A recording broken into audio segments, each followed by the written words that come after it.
Welcome back to the Humble Healer podcast with Dr. Quang Lei, family physician. In this episode, we will continue with the series of how to empower and cultivate your mind to find success and contentment.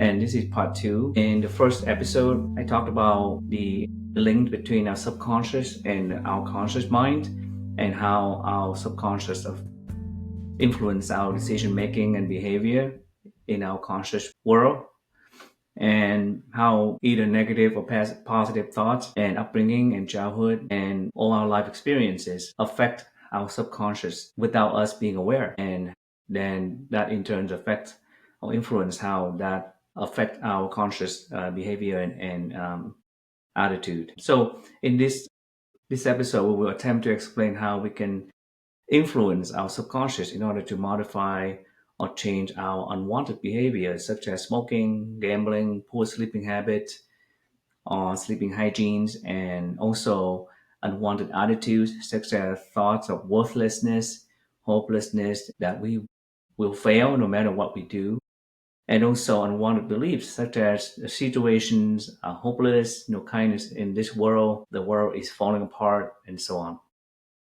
Think of your conscious mind as a gardener and your subconscious mind as the soil. The gardener chooses what seeds to plant and nurture in the soil. And based on natural laws, whatever seeds are planted will grow. And if you plant positive thoughts, they'll bloom into positive outcomes. But negative limiting thoughts will also sprout their own damaging results. You must be intentional about cultivating the garden of your mind. Take the example of in a book that Master the Key example of a struggling businessman close to bankruptcy and who'd long complained about his poor luck, and he was taught to stop watering the plants of complaints on failure and thoughts and instead nurturing the success thoughts.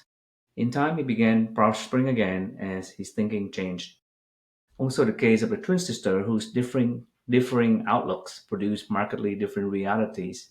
One sister constantly voiced complaints of shortage while the other expressed faith in abundance. A sister who believed in lack grew into poverty, while the other, trusting in plenty, attracted prosperity. This is a lifelong struggle for victims of trauma and or those with adverse childhood adversities. These adverse experiences directly affect their subconscious and put thoughts of worthlessness, insecurities, anger, and hopelessness, which they manifest into their conscious actions. These victims do not think they deserve happiness and are not capable of seeing positive things in their lives, and instead just focusing on the negative in a self fulfilling prophecy. Here are some of my life guiding principles that help me achieve personal and professional fulfillment as well as love and contentment. And I hope you can find them helpful and practical in your daily communication with your subconscious mind. First thing in the morning, if you decide to take up on that practice, pick and choose what you find most applicable to you and add to your own seed that you would like to plant in your subconscious garden. And I will start with the first five messages in this episode and we'll finish up with the other messages in part three of this series. For those who are willing to take up this practice, the morning time after you wake up is the most important time to communicate to your subconscious, since your prefrontal cortex, which is the analytical part of our brain, has not completely waken up yet. So when we communicate with our subconscious, we communicate more directly and bypassing the analytical part of our brain. And it seems to be the most effective time. When I do my communication, I do that even before I get out of bed in a semi-awake state about these messages. And sometimes I fall back asleep, and then when I regain part of my consciousness, I just continue with the messages to my subconscious.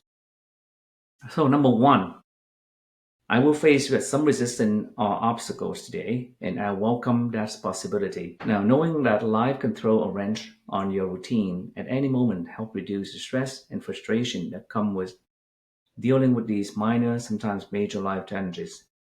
Set that expectation, and you will be more prepared to deal with these setbacks with more calmness and serenity. Multiple studies have shown that if mentally we are prepared for these unexpected unpleasantries, pleasant surprises in life, then will be a lot less stressed. Again, number one, I will face some resistance or obstacles today, and I welcome that possibility. Number two, cultivate gratitude. I am grateful for the health, safety, and happiness of mine and my family. I'm grateful for having another day in this beautiful life. I'm grateful. So, whatever that's specific to you, you tell yourself that. When you do this, I do have another one whole episode dedicated to gratitude to bring contentment and happiness. Please refer to that also. But there are many, many wonderful benefits for having gratitude, daily gratitude in your life.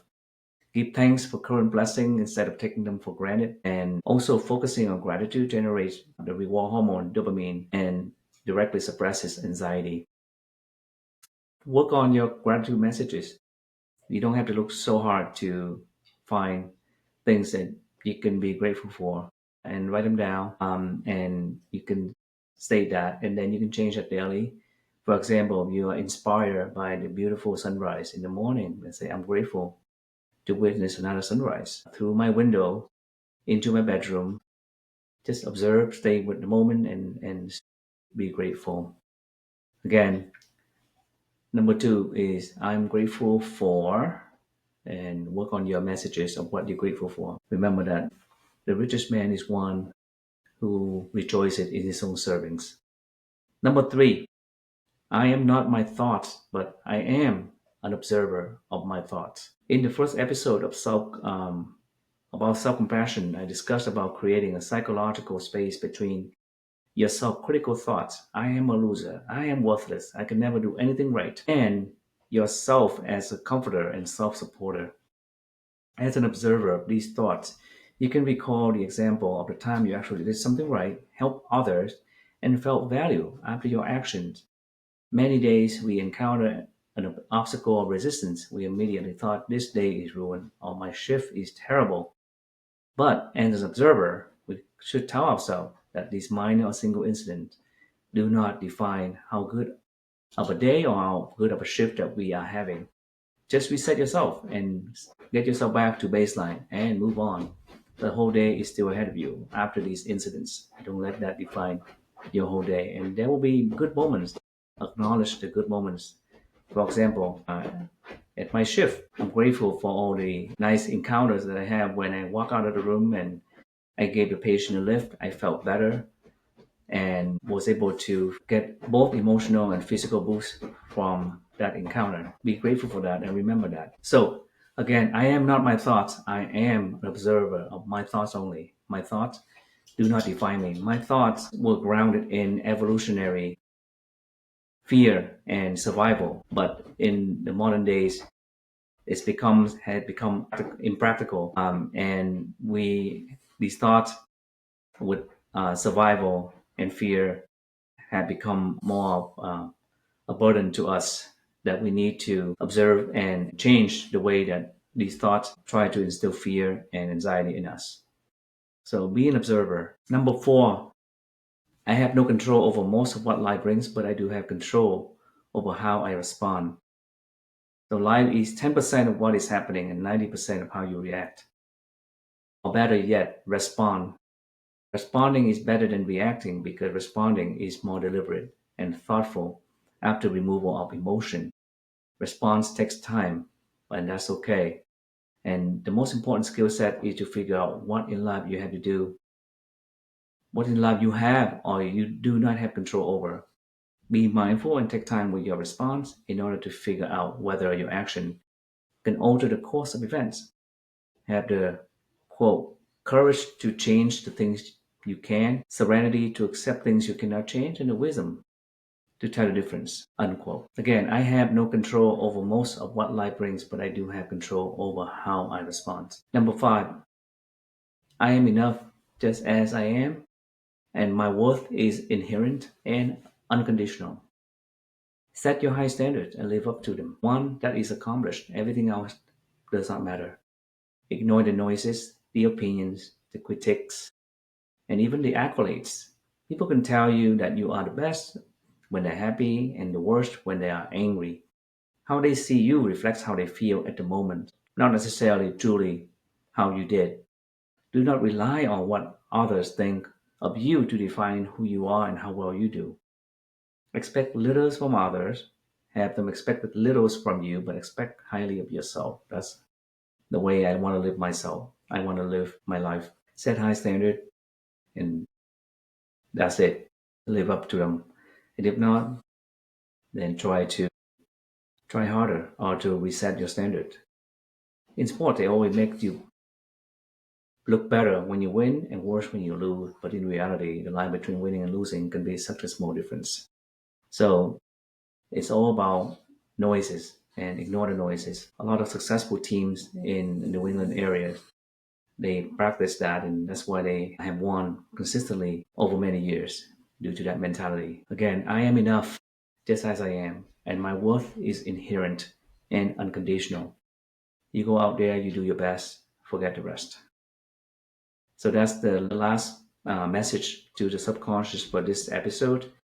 And I hope that you will adopt and pick up at least some, and hopefully that will provide more reassurance and reduce stress and bring more contentment to your life and help you become more resilient.